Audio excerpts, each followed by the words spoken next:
As an example, Canada, if we make it in the United States, we don't need it to be made in Canada. We'll have the jobs. That's why Canada should be our 51st state.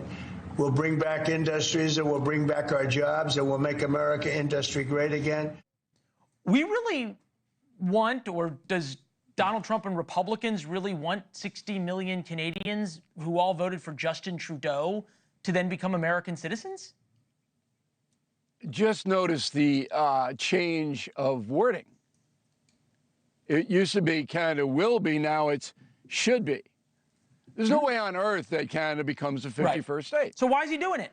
There's no mechanism to annoy people who don't like him. That's why he's doing it, because he knows that CNN and MSNBC go crazy, and he enjoys watching them do that dance, the dance of frustration. But there's no mechanism for Canada becoming the 51st state. What is he going to be, Putin? Is he going to march into Ottawa? No. United Nations never accept it. The only way that can conceivably happen is if the Canadians themselves voted to become part of the USA, and they would never do that because of socialized medicine. And the United States would have to pay so much money for the health care of 40 million Canadians, and what would they do then? Knock out all the socialized medicine? It could no, it's not. It's silly. Be done. So all of us who live in the real world, not the ideological crazy world, we know it's just hyperbole.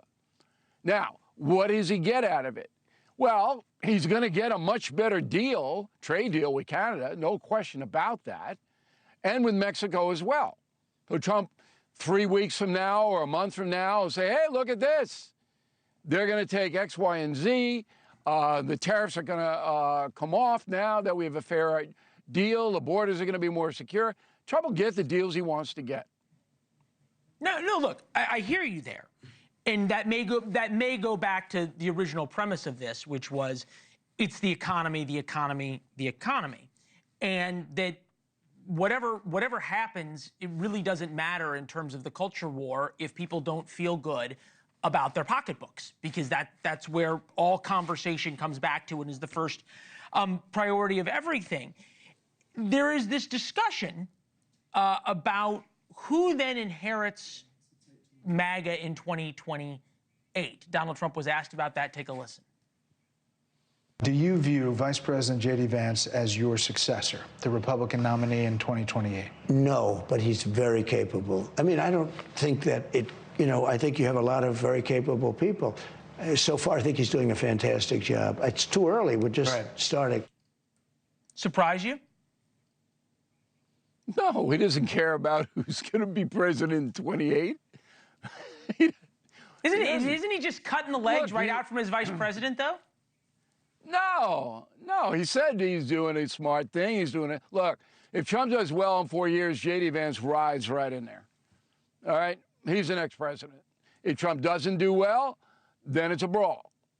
But does Trump think about who's going to take over from me? No, Trump only thinks about himself. I don't know one.